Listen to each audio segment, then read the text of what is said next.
Assalamualaikum warahmatullahi wabarakatuh. Hi guys, my name is Davina Putri Julian. I'm from class 7B. My number absent is 7. I study at Wantaman Junior High School. So at this occupation, I want to tell you and give you full information about the new cluster of coronavirus at India.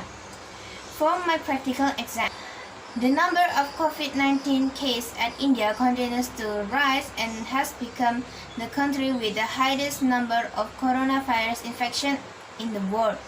Reported for CNN Tuesday, 6 May 2021, India reports the highest number of coronavirus infection cases every single day. There are so many patients is dying and it is overwhelming the hospital and the medical service are there to care and handle them. The crematorium is also continue to prepare to receive thousands of bodies every single day, which is the total at India was very high. And until today, India is still trying to fight and survive from this pandemic. And also there is a new mutation or the new variant of coronavirus at India. What is this virus? This virus is also called as B167 or double mutation. This virus was founded at India right on 24 March. The World Health Organization also tell this new variant of COVID-19 was easily to spread and infect to all people who's around. A half of the India country was almost get infected to this new variant. So how is the beginning? Well, the citizens of India doing a swab test, there is 695 people infected this virus. So they are already infected by this new mutation of coronavirus.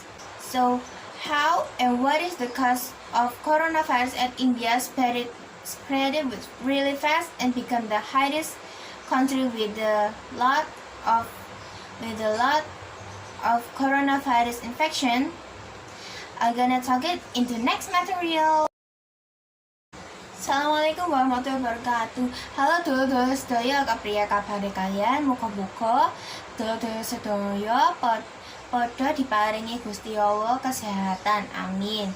Jadi ing materi iki aku bakalan bahas apa wae penyebabe corona utawa virus corona utawa pagebluk corona ing India iku dadi melonjak iso dhuwur banget kaya ngono.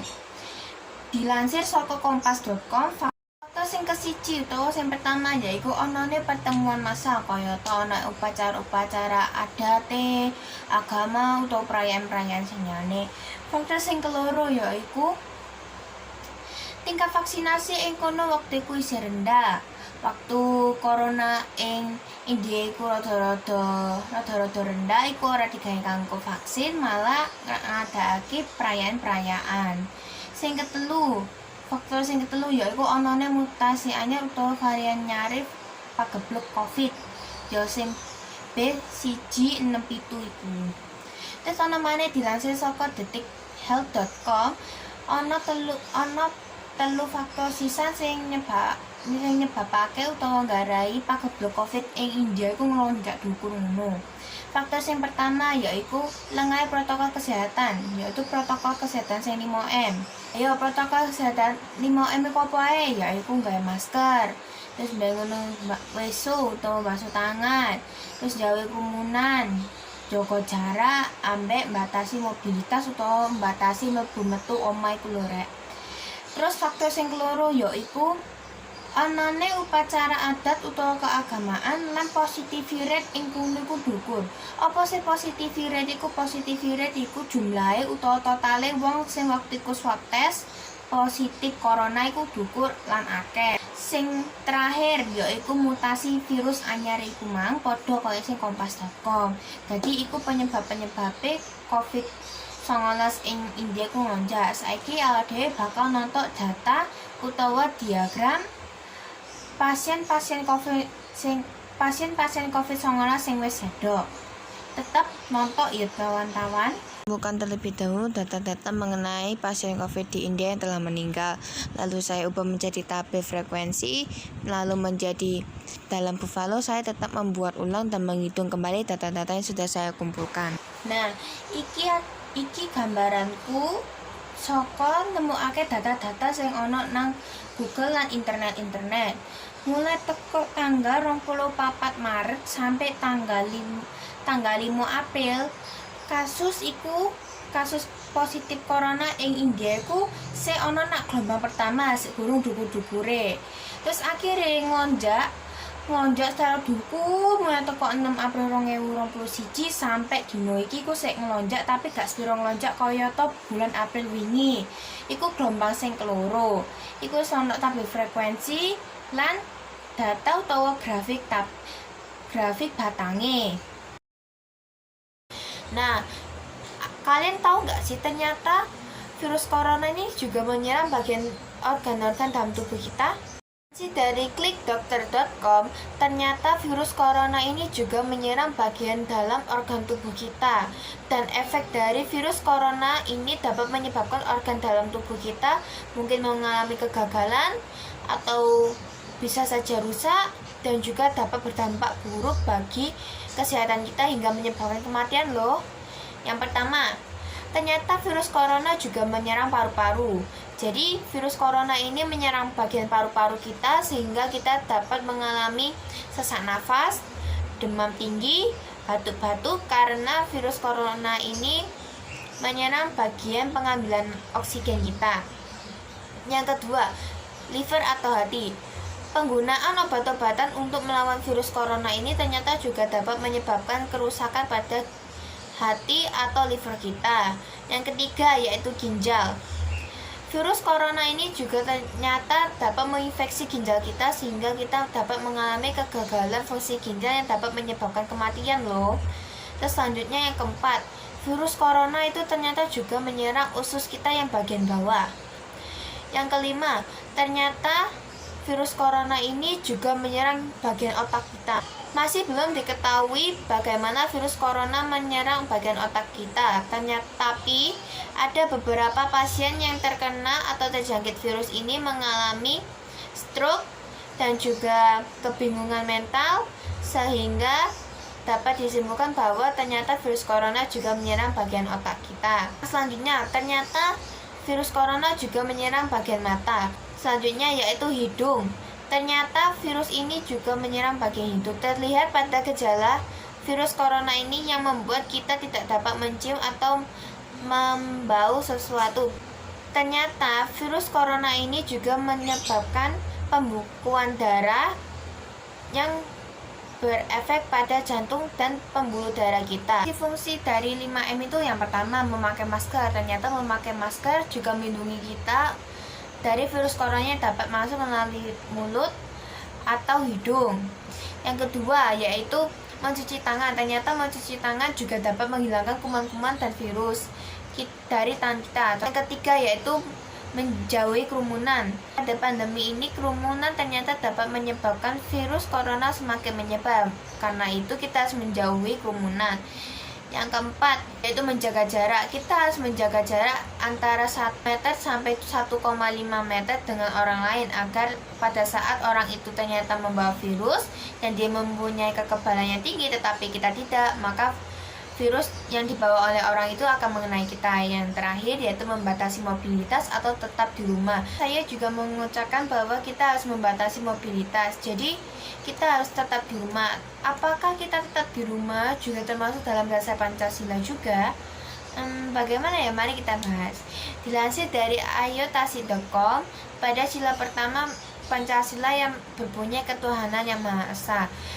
Dengan adanya COVID-19 ini pasti banyak sekali orang-orang atau masyarakat yang ekonominya terpuruk maupun kehilangan keluarga. Dengan kita meningkatkan spiritualisme kita di rumah, kita dapat mendoakan untuk keluarga-keluarga yang kehilangan. Yang kedua yaitu kuat solidaritas kita. Pada sila kedua Pancasila yang berbunyi kemanusiaan yang adil dan beradab.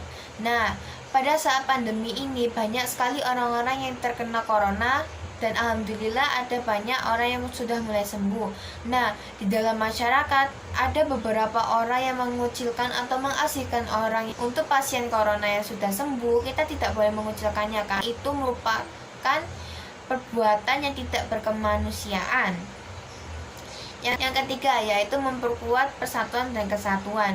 Yang kita butuhkan pada era pandemi ini adalah bersatu. Kita harus bersatu untuk menaati peraturan pemerintah yang sudah ditetapkan. 4. Membuat kebijakan pro rakyat. Peraturan-peraturan yang sudah dibuat pemerintah kita harus menaatinya juga dengan begini.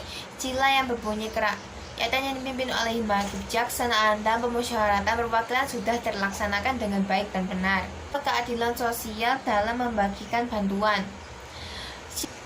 Dalam keadaan genting seperti ini, keadilan pemimpin negara kita juga dipertaruhkan. Lantas, bagaimana dengan hukum vaksin dalam Islam? Wakil Ketua Lembaga Perguruan Tinggi Nahdlatul Ulama atau disingkat sebagai LPTNU mengatakan bahwa vaksin corona kita itu sudah halal dan juga suci. Vaksin Sinovac yang diberikan oleh pemerintah kepada masyarakatnya itu sudah halal dan suci. Lalu hukum vaksin dalam Islam ternyata itu suci dan juga halal.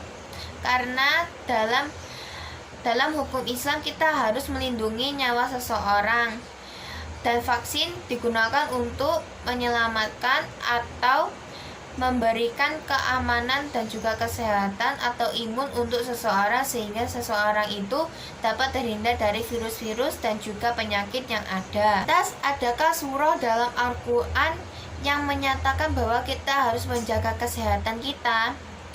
Dalam surat Al-Anbiya ayat 83, Allah Subhanahu wa taala berfirman mengenai ayat Al-Qur'an tentang wabah penyakit yang dialami oleh Nabi Ayub, yaitu juzam atau yang kita kenal sebagai kusta atau lepra yang menyerang fisiknya. Ayat tersebut berbunyi, wa ayyuba iznada rabbahu anni massani yadduru wa anta arhamur rahimin. Dan arti dari surat tersebut adalah kita harus menjaga kesehatan kita, dan apabila kita sudah terkena penyakit tersebut, maka tetap berdoalah dan juga berjuang serta semangat untuk menghadapi penyakit tersebut. Pada pandemi ini saya juga melakukan beberapa olahraga, contohnya seperti plank selama 30 detik atau 1 menit, lalu melakukan push up sebanyak 10 kali atau 15 kali, lalu melakukan bicycle crunch banyak 30 atau 25 atau 25 kali. Lalu saya juga melakukan jalan-jalan biasa atau lari-lari biasa tapi tetap menggunakan masker. Jadi dampak-dampak COVID bagi perekonomian India. 1.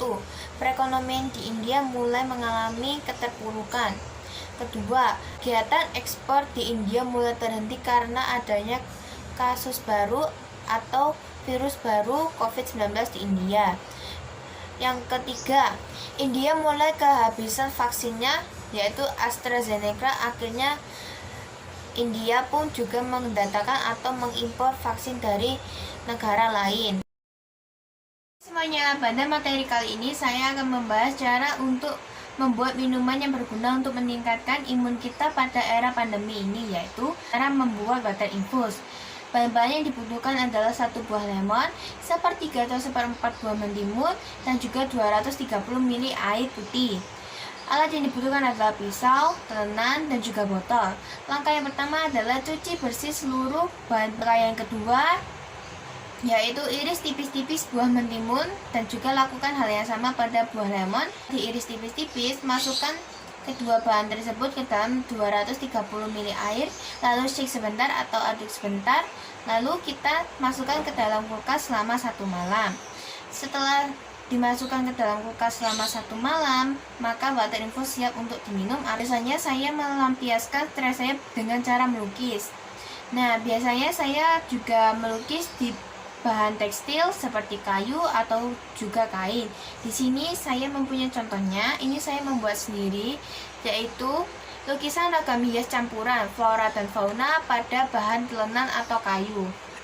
Langkah-langkah dan juga cara pembuatannya cukup mudah. Langkah yang pertama yaitu siapkan alat dan bahan terlebih dahulu, seperti alat melukisnya, seperti cat atau cat minyak, terus habis itu kuas, minyaknya. Yang langkah kedua adalah buatlah sketsa pada telenang terlebih dahulu. Kalian tentukan temanya, lalu kalian buat sketsanya. Langkah ketiga yaitu beri pewarnaan. Kalian beri pewarnaan terlebih dahulu pada sketsa yang telah kalian buat. Lalu langkah yang keempat, tebali. I think that is my video. I'm sorry if there is a few words that I will say was wrong.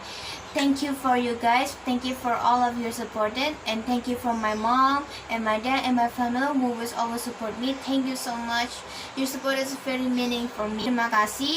Terima kasih atas semuanya, baik itu dukungan, doa, komen kalian, dan juga jangan lupa tinggalkan komen, karena komen-komen kalian itu dapat membantu saya untuk menjadi lebih baik.